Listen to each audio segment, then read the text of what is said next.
안녕하세요. 반갑습니다. 저는 요양보호사 교육을 맡고 있는 강사 윤경자입니다. 선생님들 만나 뵙게 돼서 반갑습니다. 실기 시험에 해당되는 36번부터 문제풀이를 같이 해보겠습니다. 자, 선생님들 36번 보시면요, 신차 활동 도움을 할 때 대상자 중심 요양보호의 원칙을 준수한 경우는, 그래서 1, 2, 3, 4, 5지선대형으로 있죠. 자, 우리가 여기서 5번을 보시면 잠에서 깰 수 있으니 주무시는 동안에는 기저귀를 확인하지 않을게요. 이거는 우리가 수면은 굉장히 중요합니다. 그래서 어떤 보약보다 중요한 게 수면이에요. 그래서 수면 방해하는 어떤 행위를 하면 안 되고요. 여기서 그래서 5번이 정답으로 가장 합당합니다. 자, 37번 문제 보겠습니다. 오른쪽 편마비 대상자가 침상에서 식사할 때 편안히 자세를 잡도록 돕는 방법은, 이분이요 오른쪽 편마비라는 거에 중점을 두시고, 자, 오른쪽 편마비니까 여기서 정답은 3번입니다. 오른쪽 상체를 베개나 쿠션으로 지지해 준다, 이겁니다. 다른 부분들을 이렇게 보면 우리가 편마비 쪽을 밑으로 가게 눕거나 또 이 편마비 한자를 똑바로 눕거나 이러면 식사할 때 사례가 걸립니다. 그래서 3번이 가장 적당하다고 보시면 됩니다. 그래서 오른쪽 상체를 베개나 쿠션으로 지지한다, 이게 정답이 되겠습니다. 자, 38번 문제. 스스로 식사할 수 없는 대상자의 경관 영양을 돕는 방법은, 우리가 경관 영양, 비관 영양이라고 하죠. 이때 돕는 방법은, 자, 정답은 2번입니다. 대상자를 앉게 하거나 침상머리를 올린다. 식사할 때는 일단은 사례가 걸리지 않도록 상체를 세우셔야 됩니다. 그래서 침상머리를 올리고, 앉을 수 있으면 앉으면 좋지만 앉지 못하신 분은 침상을 45도 각도로 유지합니다. 영양액 같은 거는 체온 정도나 실온 정도가 좋고, 뜨겁거나 차갑게 하시면 안 됩니다. 그래서 실온 보관했다가 그냥 들이시면 되고요. 우리가 여기 주입적 영양액이 역류하면 비관을 제거한다, 이렇게 이 4번에 있는데, 이거 제거는 우리 요양보호사가 못하고요. 일단 스톱을 하고 잠그고 보고를 해야 되겠죠. 그래서 4번은 틀린 내용이고요. 주입비 대상자를 잠시 누워있게 한다. 누우면 안 돼요. 이거 누우면 역류하기 때문에 역류성 식도염이 걸리기도 쉽고요. 그래서 식사한 후에는 30분간, 우리 교과서에도 나옵니다. 30분간 상체를 올린다, 이 부분이 있습니다. 그래서 가장 맞은 정답은 2번이라고 볼 수 있습니다. 자, 39번 문제 보겠습니다. 대상자의 약품을 보관하는 방법으로 옳은 것은, 보시면 정답은 4번입니다. 안연고는 상온에 그늘진 곳에 보관합니다. 우리가 그 모든 의약품들은 보통 상온에 보관하고, 특히 안약, 귀약 이런 약들은 상온에 보관합니다. 개봉 후 냉장 보관하세요. 이 부분만, 이 부분에 글귀가 있는 것만 냉장고에 놓고요. 나머지는 다 상온에 그늘진 곳에 보관한다가 정답입니다. 자, 40번 문제 보도록 하겠습니다.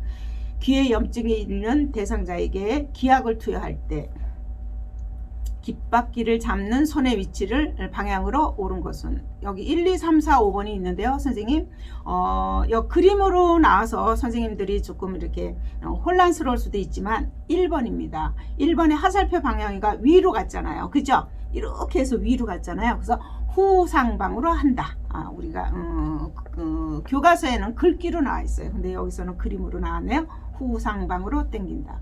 후상방으로 당기는 이유는요, 우리가 귀 안이 굉장히 꾸불꾸불해요. 도로로 얘기하면 국도라고 볼 수 있는데요, 후상방으로 쫙 당기면 어떻게 되냐면요, 귀가 이도가, 귓구멍 이도가요 고속도로처럼 쫙 돼요. 그래서 안약을 투여했을 때, 아니 그 귀약을 투여했을 때요, 걸리지가 않고 쫙 같이 딸려 들어가요. 그래서 이도를 피기 위해서 후상방으로 올린다. 그래서 1번이 정답입니다. 자, 41번. 시설에서 대상자가 다음과 같은 행동을 보일 때 대처 방법은, 거기 네모 안에 옷을 벗으려고 한다. 서성거리면서 안절부절 못한다.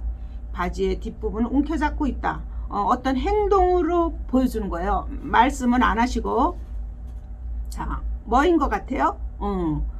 화장실을 보고 싶은 그거를 시사하는 내용이죠. 옷을 벗는다, 서성거린다, 안절부절한다, 바지 뒤를 움켜잡는다. 그죠? 그래서 5번 배변 상태를 확인하고 화장실로 데리고 간다.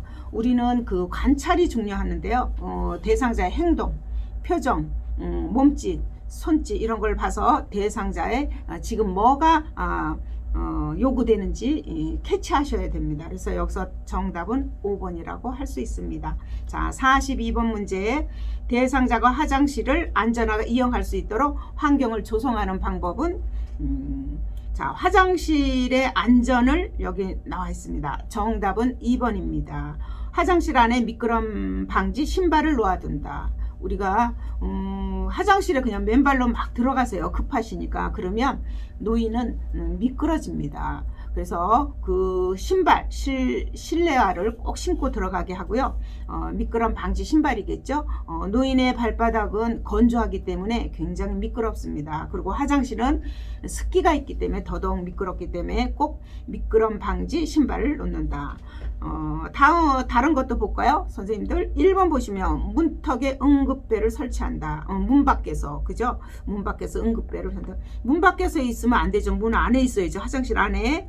자, 3번에 화장실 앞에 화분을 놓아둔다. 화분을 놓아두면요 걸리적거려서 넘어지십니다. 낙상의 위험이 있죠. 자, 4번에 보면 문턱을 설치한다. 문턱에 걸려요. 노인들은 조그만 1cm의 문턱만 있어도 걸립니다. 그래서 발을 들지 않고 발을 끌기 때문에 문턱을 설치한다. 이거는 낙상의 위험으로 이어질 수 있습니다. 자, 5번에 보시면 화장실 조명은 사생활 보호를 해서 희미하게 한다. 희미하게 하면요 잘 보이지 않아서 넘어지시죠. 그래서 최종적으로 정답은 2번이라고 볼 수 있습니다. 자, 다음 문제를 저랑 같이 한번 풀어보겠습니다. 자, 43번. 이동변기를 사용하여 배변 중인 대상자가 배설을 어려워할 때 돕는 방법은 배설이 지금 어려운 거잖아요. 자, 5번. 정답은 5번입니다. 항문 주위에 미지근한 물을 끼워 넣는다. 우리가 변이 어렵거나 대소변이 어려울 때는요 미지근한 물에 항문을 이렇게 물을 끼워 넣거나 담그고 있으면요 관략근이 이완돼서 대소변이 잘 나옵니다. 우리 교과서에도 나옵니다. 그래서 정답은 5번입니다. 자, 44번 문제. 기저귀를 찬 채 한쪽으로만 누워있는 대상자의 소변이 자주 셀 때 대처 방법은 기저귀를 차고 있고요. 한쪽으로만 누워 계세요. 이럴 때 소변이 자주 새죠. 옆으로. 그럴 때 우리의 요양보호의 대처 방법은 답은 5번이 가장 적당합니다. 베개로 한 몸을 지지하고 한쪽을 지지하고 체위를 자주 변경해 준다. 그래서 자꾸 한쪽으로만 누워 계시니까요 소변이 옆으로 흘러내릴 수가 있어요. 그래서 한쪽을 지지해주고 체위 변경을 자주 지지하죠. 이 사람은 기저귀를 찬 정도면 와상 환자입니다. 그래서 체위 변경도 같이 해주시면 옳을 것 같습니다. 자, 45번. 유치 도뇨가를 삽입한 대상자가 아랫배 통증을 호소할 때 대처 방법은 유치 도뇨가 인공 소변줄이죠. 이걸 차고 있을 때 삽입하고 있을 때 통증을 호소한다. 그럼 우리 요양보사는 4번 소변이 잘 배출되고 있는지 확인한다. 왜 그러냐 하면요 소변이 안 나오면 방광이 꽉 차서 통증을 호소할 수 있어요. 소변이 안 나오는 거는 왜 안 나오냐면 소변줄이 엉덩이에 깔리거나 꺾였거나 했을 때 소변이 제대로 배출되지 않겠죠. 그러니까 소변이 잘 배출되는지 확인하시고 그 원인을 찾아 해결해 주시면 되겠습니다. 자, 46번 선생님들 보겠습니다. 대상자의 칫솔질을 도울 때 칫솔의 치약을 올바르게 짠 경우는, 자, 그림으로 나왔는데 잘 보세요. 우리 그 교과서에서도 그림으로 나오고 있습니다. 자, 1, 2, 3, 4 중에서 5번까지 있는데 4번이 정답입니다. 왜요? 치약이 칫솔 사이로 이렇게 스며들어 가야 돼요. 칫솔 위에 이렇게 둥둥 떠 있으면 칫솔이 떨어질 수도 있고 우리가 양치질 할 때 너무 많이 그 치약의 그 상쾌함 때문에 잘 닦였는지도 알고 이런 부분이 있기 때문에요. 4번에 칫솔 모 사이로 들어들게 해서 양치를 하시는 게 올바른 방법입니다. 자, 다음으로 47번 침상에서 대상자의 머리를 감기는 방법은 침상에서 머리를 감기니까 이 사람은 와상 대상자인 것 같아요. 여기서 정답은 3번입니다. 샴푸를 묻혀 손가락 끝으로 마사지한다. 우리가 손톱이 아닌 손가락 끝으로 마사지한다. 다른 지문을 보면요. 1번 보시면 침대 중앙에 반듯하게 놓는다. 중앙에 놓으면 안 되죠. 침대 가장자리로 누워서 요양보호사가 허리를 많이 굽히지 않도록 하는 게 좋습니다. 그래서 중앙이 아니라 가장자리로 눕힌다. 방수포를 깔아야 되겠죠. 침상이 젖으니까. 근데 방수포를 머리 부위에 깐다. 이건 머리 부위가 아니라 어깨 부위에 깐다. 이렇게 했어야 되겠습니다. 자, 4번에 보시면 린스를 한 후 차가운 물로 헹군다. 아니요, 미지근한 물로 헹군다. 그래서 감기 드시고 이렇게 하시니까 미지근한 물로 헹군다. 5번에 보시면 머리카락은 젖은 상태에서 빗으로 정돈한다. 아니죠. 얼른 드라이기로 말려주셔야 돼요. 왜 그러냐면요, 어르신들은 한기가 들면 금방 감기 들리십니다. 그래서 가장 합당한 정답은 3번이라고 보겠습니다. 자, 48번 보겠습니다.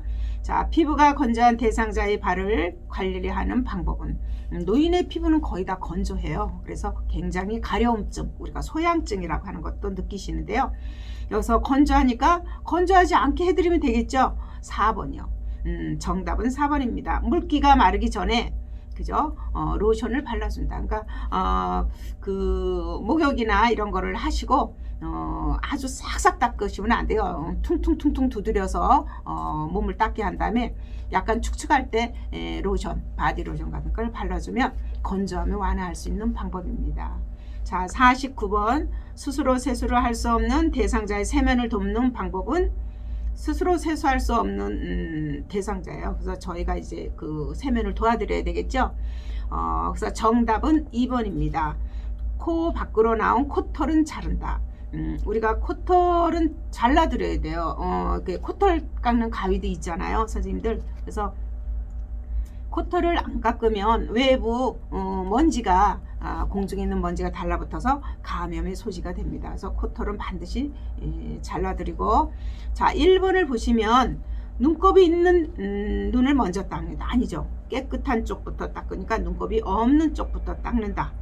자, 3번에 보시면 기지를 면보로 귀 속의 기지를 닦는다. 이거는 아니죠. 기지를 함부로 이렇게 닦으면 안 돼요. 기지는 의료기관에 가서 제거한다. 교과서에 나옵니다. 그래서 이거는 3번의 내용은 틀린 겁니다. 자, 눈은 밖에서 안으로 닦는다. 바뀌었죠? 안쪽에서 바깥으로 닦아야 됩니다. 자, 그 다음에 눈, 입, 코, 귀, 눈, 목 순서로 닦는다. 이거는 세면도께서 순서가 나오는데 이게 틀렸습니다. 맨 처음에 눈, 코, 뺨, 입, 이마, 귀, 볼, 이 순서입니다. 그래서 이 순서 자체가 틀렸습니다. 그래서 정답은 2번이라고 볼 수 있습니다. 자, 50번을 보겠습니다. 오른쪽 팔에 수액을 맡고 있는 왼쪽 편마비 대상자의 상의를 입히는 순서는, 이분이요 지금 왼쪽에 마비가 있어요. 근데 옷을 입는데 순서는 지금 입는 거잖아. 입는 거는 항상 불편한 팔부터 끼게 되어 있습니다. 선생님들도 배우셔서 아시겠죠? 그러니까 불편한 팔이 어느 쪽이에요? 왼쪽이잖아요. 그래서 왼쪽 팔 끼고 그 다음에 오른쪽에 오른쪽 건강한 팔에 수액이 달려 있어요. 우리가 닌겔이라 하는 그 수액이 달려 있죠. 수액을 먼저 빼고 오른팔을 마저 입히시면 되겠습니다. 그래서 정답은 왼팔 수액 오른팔, 정답은 5번이라고 하겠습니다. 자, 우리 선생님들 다음 문제 풀어보겠습니다. 자, 51번. 자, 휠체어에 앉아있는 대상자를 일으킬 때 요양보호사의 허리 손상을 예방할 수 있는 자세는, 정답은 2번입니다. 여기 그림을 선생님들 잘 보셔야 돼요. 자, 일단 대상자가 있는 쪽으로 요양보호사 가까이 가야 돼요. 그렇죠? 가까이 가야지 힘을 줄 수도 있고 요양보호사가 허리도 안 다칩니다. 그래서 가까이 간 거를 또 찾고, 그 다음에 대상자 허리를 잡으셔야 돼요. 뭐 등을 잡거나 겨드랑이를 잡거나 이러시면 안 되고요. 허리춤을 잡고 그 다음에 다리를 벌려서 대상자하고 가까이 들어가셔야 합니다. 그래서 정답은 2번이라고 하겠습니다. 자, 52번 문제 또 보겠습니다. 침대에 누워 지내는 대상자를 옆으로 돌려 눕히는 순서는, 그래서 우리 체위 변경에 이렇게 나오는데요. 우리가 그 체위 변경에서 옆으로 눕는 자세가 가장 많아요. 근데 옆으로 돌려 눕는 자세를 순서를 가나 다라 마 이렇게 했는데 선생님들이 이거 순서 이렇게 고르는 것 참 어려워 하시더라고요. 자, 보시면 일단 정답은 4번이라고 일단 알려드리고요. 가번 보시면 돌려눕히려고 하는 쪽에 선다. 그죠? 요양보사가 이쪽 오른쪽에 돌려눕히면 오른쪽에 서야 되고 대상자의 왼쪽에 돌려눕히려면 왼쪽에 서야 되겠죠. 그래서 가번이 1번이고요. 첫 번째고요. 그 다음에는 라번입니다. 무릎을 세우고, 그죠? 대상자를 똑바로 눕게 해서 무릎을 세우고 양팔을 가슴에 올리고, 그러니까 손을 정리하셔야 돼요. 손이 막 이렇게 훌렁훌렁 딴 데로 돌아다니시면, 그죠? 어디 손이 막 낑기고 그래요. 끼이고. 그러니까 손을 정리하는 차원에서 자, 손을 가슴에 얹습니다. 그래서 라번이 두 번째고요. 그 다음에 다번 엉덩이와 어깨를 지지하여 돌려 눕힌다. 다른 데를 눕히면 안 되고요. 엉덩이 잡고요. 어깨를 잡고요. 요양보사가. 그죠? 우리가 상체 어깨, 하체 엉덩이 골반입니다. 거기를 잡고 요양보사 쪽으로 돌립니다. 휙 돌리면 옆으로 눕게 됩니다. 자, 옆으로 누운 다음에 옆으로는 일단 누웠어요. 그 다음에 나번입니다. 엉덩이를 뒤로 이동시켜 준다. 엉덩이를 뒤로 좀 빼줘야지 편안한 자세가 되고 그 자세를 유지할 수 있어요. 그래서 엉덩이를 뒤로 이동시켜 준다. 그 다음에 마번 편안한 자세가 되도록 돌봐드려야 돼요. 자, 베개 받쳐줄 때는 받쳐주고 그 자세가 유지되도록 등에 또 베개를 받쳐주고 다리와 다리 사이, 무릎과 무릎 사이도 베개를 받쳐주면 더욱 좋겠습니다. 그래서 이 순서는 4번이 정답이 되겠습니다. 자, 53번 문제를 풀어보겠습니다. 자, 그림과 같은 상태로 누워있는 오른쪽 편마비 대상자를 일으키는 앉히는 방법이에요. 자, 이분이요 오른쪽 편마비예요. 거기 그림도 있어요. 그림에 오른쪽 마비가 됐다고 이렇게 까맣게 좀 색깔이 좀 진하게 나왔네요. 그림에. 예, 그래서 오른쪽 편마비는 앉히는 방법이에요. 자, 정답은 4번입니다. 등과 어깨 밑을 받쳐서 앉힌다. 그래서 손을 쭉 넣습니다. 우리 요양보사가 등과 어깨를 손을 쭉 밀어 넣어서 그죠? 감싸 가지고 이렇게 앉히시면 되겠습니다. 그래서 정답은 4번이라고 보겠습니다. 자, 54번 문제를 보겠습니다. 그림과 같은 턱에서 내려갈 때 휠체어 이동 방법은 내려간다는 말이 있으면요, 항상 휠체어에 이렇게 이동할 때는 내려간다는 말이 있으면 뒤로라는 말을 꼭 기억하셔야 돼요. 여기서도 내려갈 때, 그러니까 뒤로, 그죠? 뒤로 뒷걸음 쳐서 내려간다, 이걸 생각하셔야 돼요. 그래서 여기서 정답은 5번입니다. 뒤로 돌려 뒷바퀴를 먼저 내리고, 그죠? 여기 뒤로란 말이 있죠? 그 다음에 앞바퀴를 들어 내려간다. 앞바퀴는 작아요. 그래서 턱에 걸립니다. 그래서 약간 뒤로 채치면 앞바퀴가 들립니다. 그래서 뒤로 돌려 내려가던데 턱이 있으니까 앞바퀴를 들어 살짝 내려간다. 정답은 5번이겠습니다. 자, 다음 문제 선생님들 풀어보겠습니다. 자, 55번 보행벨트를 이용해 왼쪽 편마비 대상자 이동을 도울 때 착용 부위와 요양보호사의 위치는 이렇게 있네요.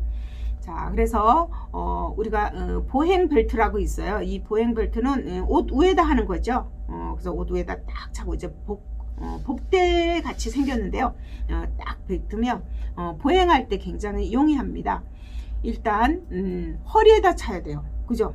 허리 또는 배 이렇게 표현을 하는데요. 자, 여기 허리에다 찬 모습을 그림이 있는데요. 일단 골라 보시고요. 허리에다 찬 거는 1번과 2번 중이네요.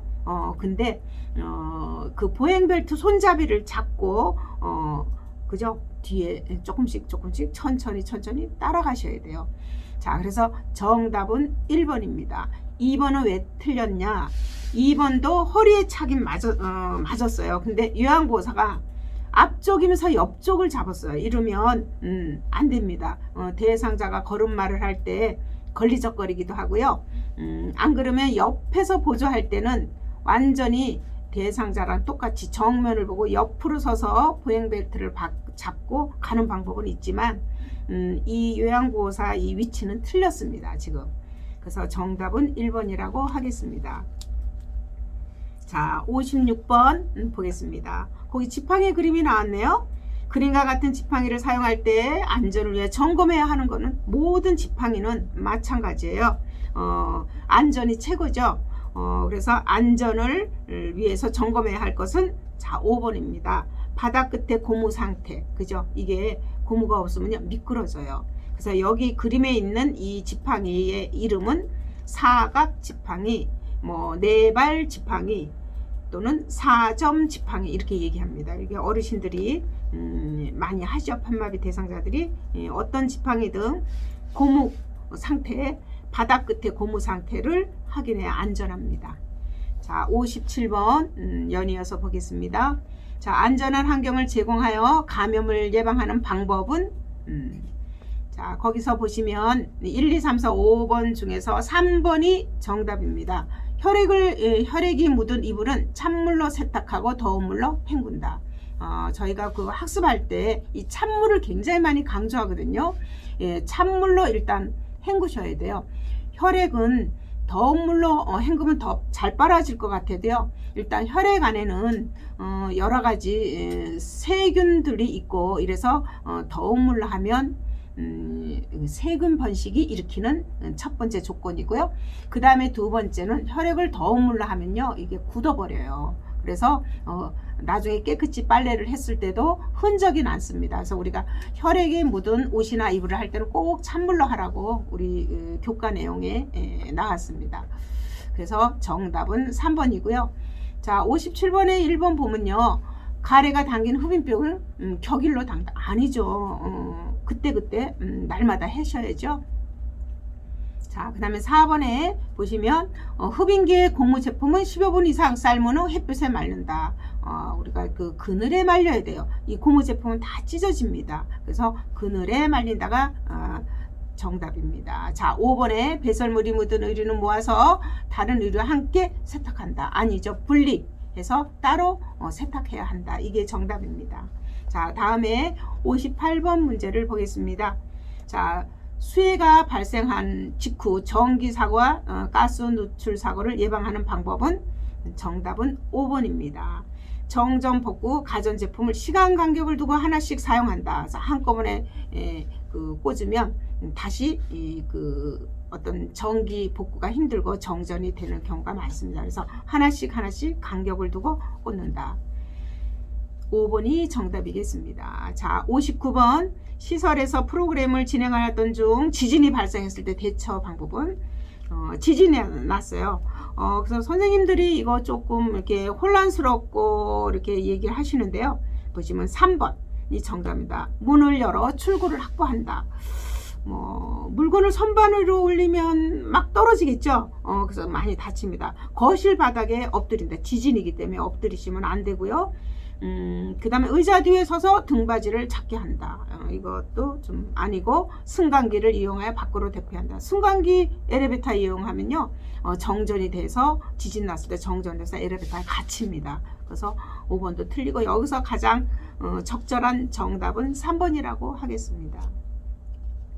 자, 60번 수확한 뒤 상온에서 일정 기간 보관했다 먹으려면 더 맛있는 후숙과일은 우리 후숙과일이라 그러면요 실온에다 어느 정도 기간을 두고 실온에서 익은 상태에서 하면 맛과 당도 또는 부드러움 이런 게 훨씬 더 좋아집니다. 이렇게 후숙과일이라고 하는데 후숙과일은 2번의 망고입니다.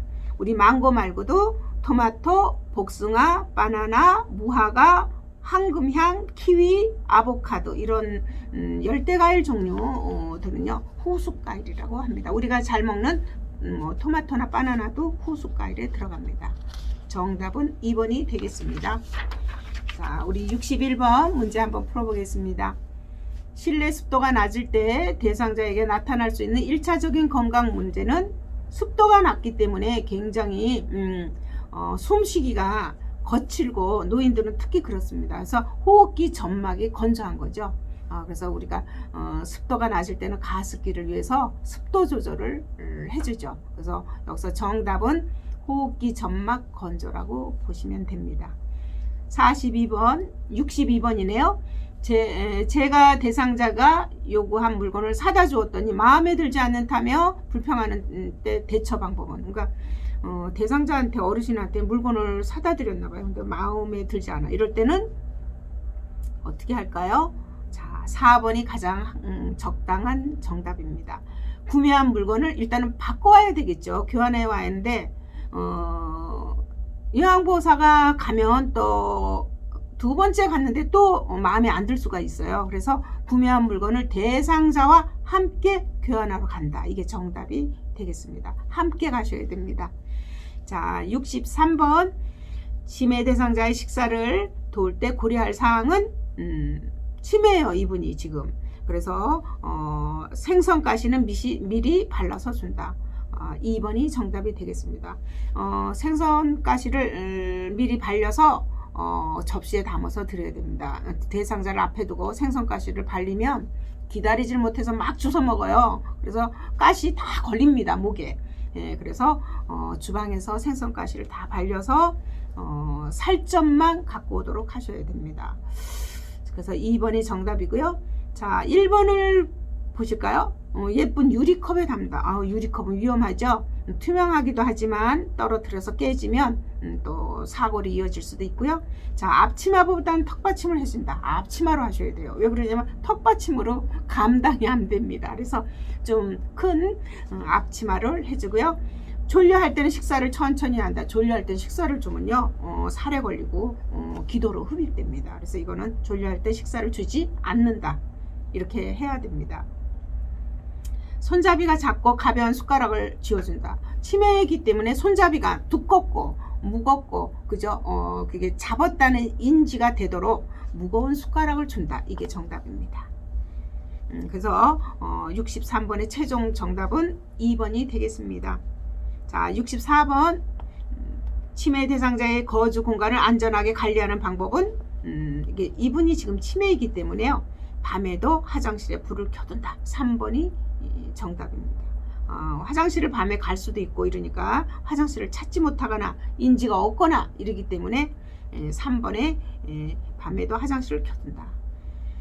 자, 65번 보겠습니다. 치매 대상자가 명절이라 고향집에 가야 한다며 짐을 쌓았다 풀었다 할 때 대처 방법은, 자, 치매 대상자는요, 이 인지력이 없고, 어떤 행동을 하는 거는 다 이유가 있습니다. 그래서 여기서 4번이 가장 정답이라고 볼 수 있습니다.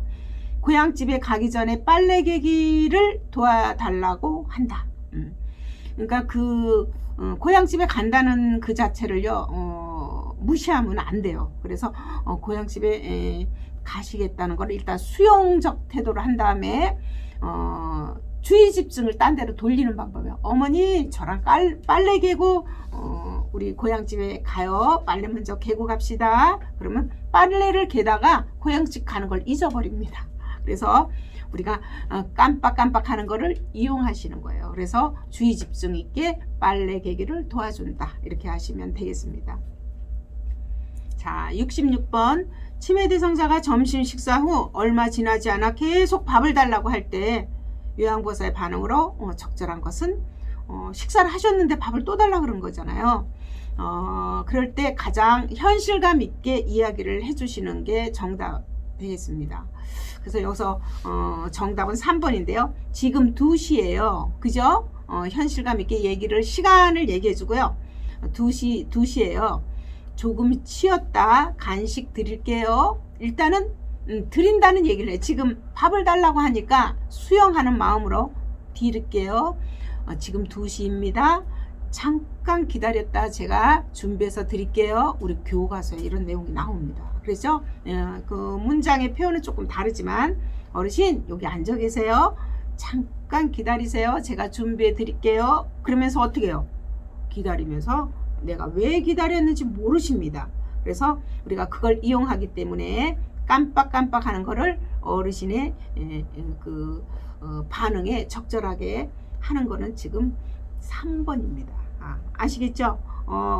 교과서의 내용하고는 조금 다르지만 선생님들이 이걸 많이 이제 혼란스럽고 정답이 1번이 아니냐 이러는데요. 이 빈 그릇이 어르신 드신 거 맞죠?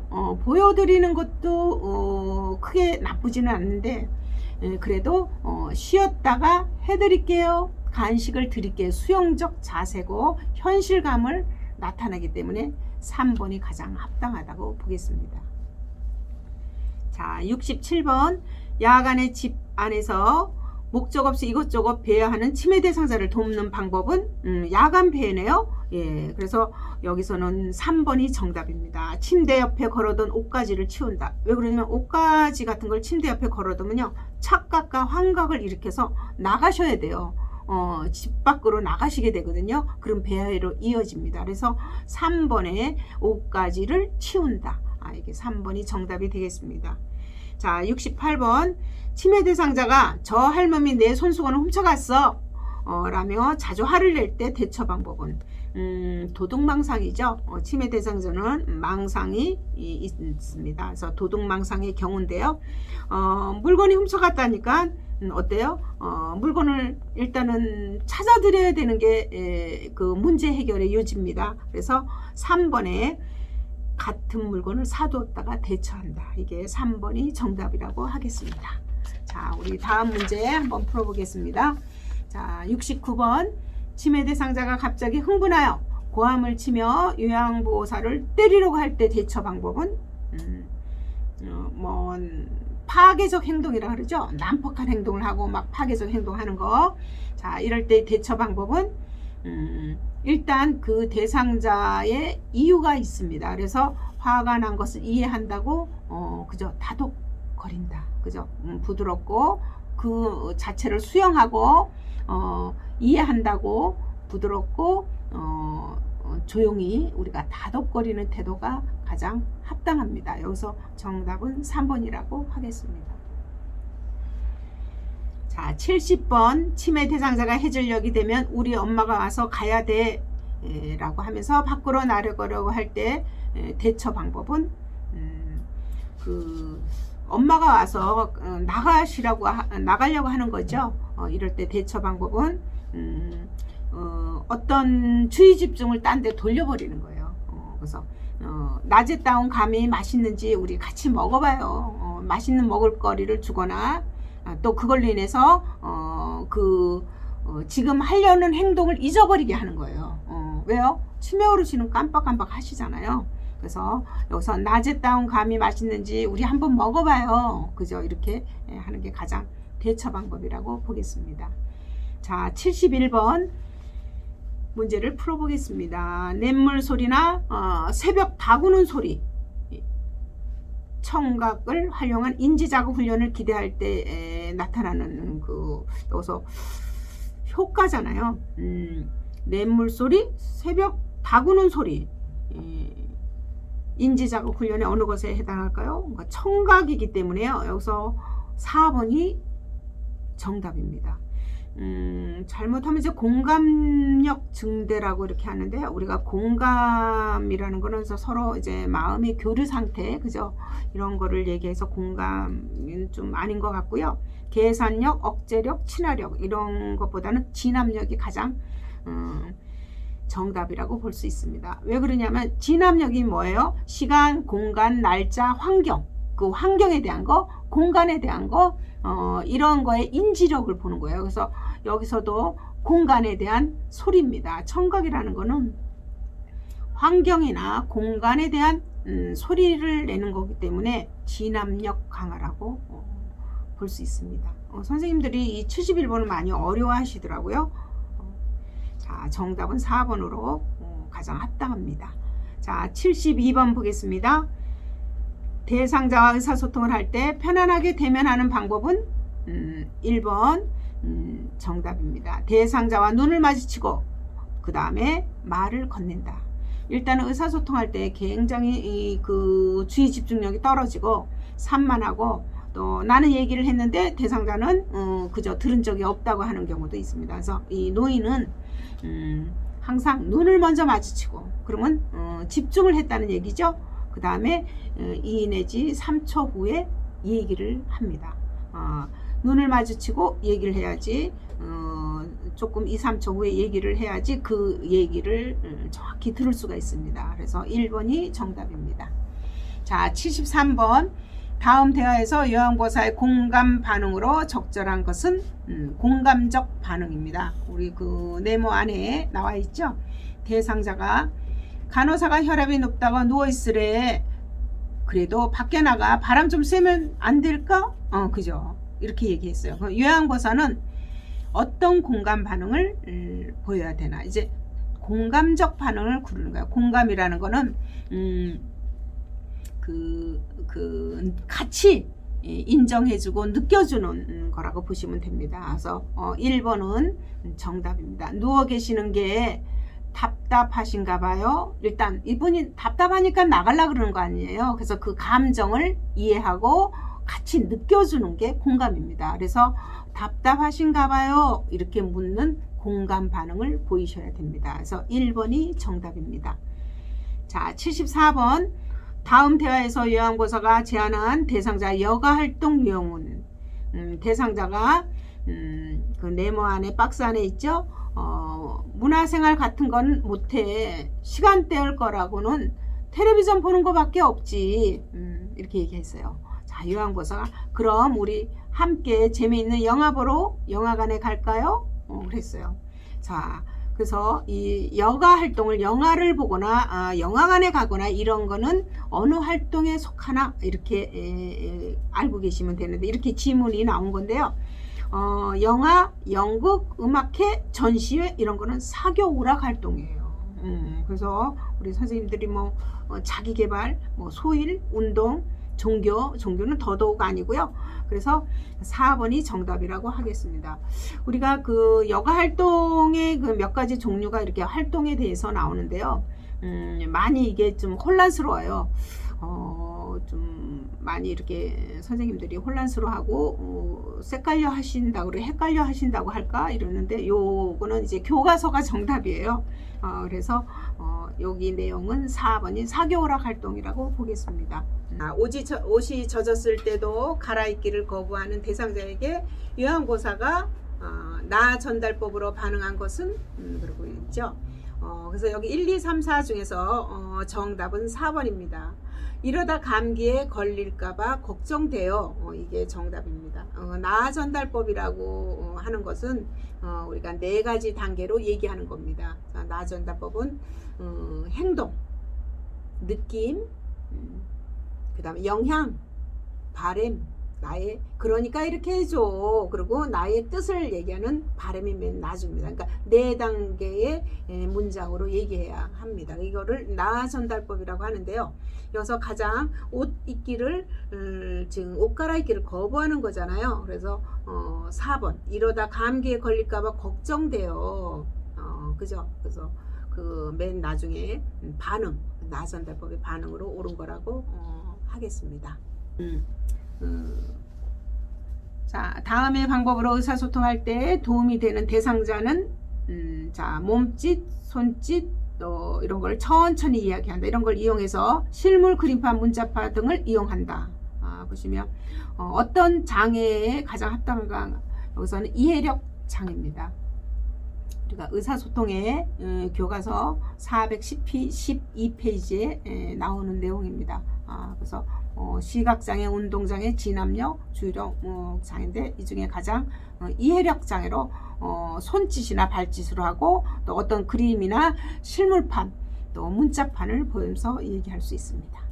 자, 77번의 문제 보겠습니다. 자, 대상자가 쓰러져 경련을 할 때 대처 방법은 경련을 하죠. 이럴 때 대처 방법은 정답은 1, 2, 3, 4, 5 그림으로 나와 있네요. 그림으로 나와 있는데 5번이 정답입니다. 우리가 경련을 하는 사람을 막 깨우거나 흔들거나 묶어놓거나 강압적으로 움직이지 못하게 하거나 이러면 안 되죠. 어떻게 해요? 경련은 금방 끝납니다. 그래서 우리가 뇌에서 일어나는 것 때문에 우리가 잡거나 묶어놓는다고 되는 문제는 아닙니다. 그래서 일단 그죠? 기도가 그죠? 굉장히 분비물이 많이 나오고 그러기 때문에 고개를 옆으로 해서 토물이나 분비물이 뱉어질 수 있도록 호흡곤란을 그저 당하지 않도록 되지 않도록 이물이 넘어가지 않도록 고개를 옆으로 돌린다. 이게 대처 방법입니다. 그래서 그 그림에서 보면 5번이 정답이겠습니다. 자, 78번 보시면 다음 중 가장 먼저 응급처치를 해야 하는 대상자는, 자, 응급처치의 경우는 우선순위가 있죠. 일단은 어떤 생명에 위독한 것부터 하셔야 되겠습니다. 그래서 정답은 5번입니다. 화재로 코나 입에 화상을 입은 경우, 화상을 입었기 때문에 일단 호흡곤란이 없고요. 특히 뭐 팔다리가 아니라 입과 코, 그죠? 호흡기 계통에 화상을 입었기 때문에 호흡곤란이기 때문에 생명에 가장 위중하고요. 그 다음에 이제 우리가 이 화상을 입으면요, 코나 입으로 이게 화상이 열기가 들어가면 기도부종으로 있어서 숨이 막혀요. 기도가 막 부으면 숨구멍이 막혀서 진짜 죽습니다. 그래서 5번이 가장 첫 번째로 응급처치를 먼저 해야 할 거고요. 선생님들이 3번에 그 지문을 보시면 78번에 3번 보시면 못에 찔려 피가 나는 경우, 그죠? 피가 나기 때문에 뭐 위험할 수도 있지만 못에 찔렸기 때문에 그렇게 뭐 피가 대량으로 나지는 않고요. 그 다음에 또 지혈을 하면 되기 때문에 이 3번도 조금 의심을 해볼 수 있는 문제지만 5번이 가장 먼저 응급처치할 순서입니다. 그래서 정답은 5번입니다. 자, 79번 보시면 노인에게 심폐소생술을 할 때 가슴 압박의 위치는 우리가 가슴 압박, 지금 이게 해부학 그림으로 나왔는데요. 흉골, 그죠? 흉골을 가슴 압박을 해야 됩니다. 흉골이라 하면 그 위치가 여기 라번입니다. 그죠? 라번입니다. 그래서 우리가 여기 앞에 보면 이렇게 딱딱 갈 옆에 늑골이 붙어 있고요. 그 늑골의 중심, 이 앞부분에 여기 딱딱한 부분을 흉골이라는데, 흉골의 중심에 가슴 압박을 하기 때문에 해부학적으로 라번이라고 보겠습니다. 자, 80번 마지막 문제를 한번 풀어볼까요? 자, 심정지 대상자에게 자동 심장 충격기, 우리가 제세동기라고 하죠.